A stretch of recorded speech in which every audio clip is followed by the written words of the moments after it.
ಅದು ಎಲ್ಲರಿಗೂ ಇದೆ. ಅದನ್ನು ನೋಡಿದಾಗ ಅವನ ಸರ್ವ ಬೆಸ್ಟ್ ಅನ್ನಿಸ್ಕೊಳ್ತಾನ. ಅದು ಅವ ಮಹಾಪಂಡಿತ. ಅವನಲ್ಲಿ ಭೇದ ವಿಕಲ್ಪ ಅಂತಂದ್ರೆ ಯಾವುದು ಆಗುತ್ತೆ ಅನಿಸ್ಕೋದು. ಅದು ಸರ್ವ ಅಂತಲ್ಲ. ಅದು ಆ ಸರ್ವ ಬೆಸ್ಟ್ ಅನ್ನೋದು ಯಾವುದೆಲ್ಲ ಬಂತ ಹೇಳಿದ್ರೆ ಸತ್ವಗಳಿಂದ. ಇಲ್ಲಿ ಸೂರ್ಯ ಅಂತಂದ್ರೆ ಬಂದದ್ದು ಇದು ಉಂಡಿಲ್ಲ. ಇಲ್ಲಿ ಜಡ ದೃಶ್ಯಾತ್ಮ ಅಂತ ಬಂದದ್ದು ಇದು ಸಮ ಉಂಡಿಲ್ಲ. ಈ ಮೂರು ಜಲಭಾವಗಳನ್ನು ಬಿಡಬೇಕು ಅಂತ ಹೇಳ್ತಾರೆ. ಈ ಮೂರನ್ನು ಪ್ರಕಾಶ ಮಾಡುವಂತಹದ್ದು ಯಾವುದಲ್ಲಿಯೋ ಅದು ದೃಷ್ಟಿ ಬರೀ ಸರ್ವ ವಿಚಾರಕ್ಕಿಲ್ಲ. ನಿನ್ನ ವಿಶೇಷನಾಗಿ ಬಂದಿಲ್ಲ, ಸರ್ವ ದೃಷ್ಟ ಅಂತ ಬಂದಿಲ್ಲ. ಅದರ ದೃಶ್ಯಾತ್ಮ ಅಂತ ಶಬ್ದದಿಂದ ಯಾವುದು ಅಂತಹದ್ದೊಂದು ದೃಶ್ಯಮಾತ್ರವಾದಂತಹದ್ದು ಯಾವುದಿದೆಯೋ ಅದು ತತ್ವದ ಆ ತತ್ವದ ಅಪೂರ್ವವಾದ ಒಟ್ಟ ತತ್ವದರ್ಶಿ ಮಾನವಾಗಿದೆ. ಲಕ್ಷಣಾವೃತ್ತಿಗೆ ಒಳಗಿಲ್ಲ, ಶಕ್ತಿ ವೃತ್ತಿಗೆ ಒಳಗಿಲ್ಲ.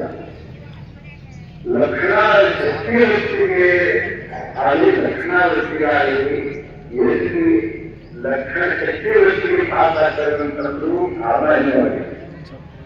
ಲಕ್ಷಣಾವೃತ್ತಿಗೆ ಪಾಸ್ ಆಗ್ತಕ್ಕಂಥದ್ದು ಇನ್ನು ಭಾವನಾ ಅದೇ. ಭಾವನಾಕ್ಕೆ ಯಾವುದು ಆಧೀನ ಆಗಿದೆಯೋ ಅದು ದೂರಕ್ಕೆ ಆಧೀನವಾಗಿದೆ. ಅದರ ವಸ್ತು ಯಾವ್ದು ಅಂತ ಹೇಳಿದ್ರೆ ಗುಣಾತೀತ, ಗುಣರಹಿತ, ಭಾವನಾತೀತ, ಭಾವನಾರಹಿತ ಮತ್ತಿಷ್ಟಾದ ಅನುಭವ ಲಕ್ಷಣಾತೀತ. ಎಷ್ಟೇ ಇವರು ದೊಡ್ಡ ಅನುಭವ ಹೇಳ್ತಾರಪ್ಪ ಅಂತಂದ್ರೂ ಕೂಡ ಅನುಭವಕ್ಕೂ ಕೂಡ ವ್ಯತ್ಯಾಸ. ಅದು ಎಂಥ ವಸ್ತು ಯಾವುದಿರುವುದು ಅದು ತತ್ವದಲ್ಲಿ ಮಹಾವಾಕ್ಯದ ಆಗ್ತದೆ. ಈ ಶಿಷ್ಯನ ಲಕ್ಷ್ಯ ಆದರೆ ಹೋಗುವ ಹಾಗೆ ಶಿಷ್ಯ ಆದರೆ ತನ್ನ ಲಕ್ಷ್ಯ ಹಿಡಿಯುವಾಗ ಆದರೆ ನಡೆಸಿಕೊಳ್ಳುತ್ತಾರೆ. ಶಿಷ್ಯನಿಗೆ ಉಪದೇಶಿಸಲು ಅದರ ಮೂಲ ತಾತ್ಪರ್ಯ ಶಿಕ್ಷಣ. ಅದಕ್ಕೆ ಕರ್ಮರಹಿತವಾಗಿ ಉಪದೇಶ ಮಾಡಬೇಕು ಅಂತ ನೀವು ಸೂತ್ರವನ್ನು ಬರ್ತದೆ. ಯಾವ ಕಾಲ ಆತ್ಮವಸ್ತು ಕರ್ಮ ಆಗ್ತಾನಂದ್ರೆ ವಿಷಯ ಆಗ್ತಾನಂತಂದ್ರೆ ಗಮನಕ್ಕೆ ವಿಷಯ ಆಗ್ತಾನಂತಂದ್ರು ಮನಸ್ಸು ವಿಷಯ ಆಗ್ತಾನಂತಂದ್ರು ತಪ್ಪು.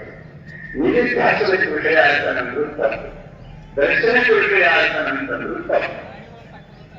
ಶ್ರುತಿಗೆ ಹೇಳಬೇಕು ಅಯಮಾತ್ಮ ದ್ರಷ್ಟವ್ಯ ಮಂತವ್ಯ ಶ್ರೋತವ್ಯ ಮಂತವ್ಯ ನಿಧಿಧ್ಯಾಸ್ತವ್ಯ.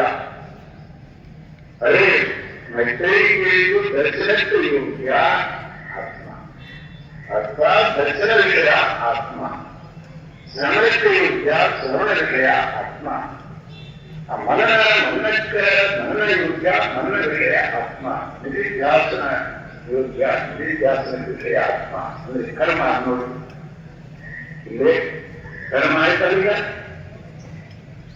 ಕೆಲವರು ಮಾತ್ರ ಕರ್ಮ ಆತನ ತನ್ನ ಕೆಲವು ಅದೇ ಮಾಡ್ತಿದ್ರು.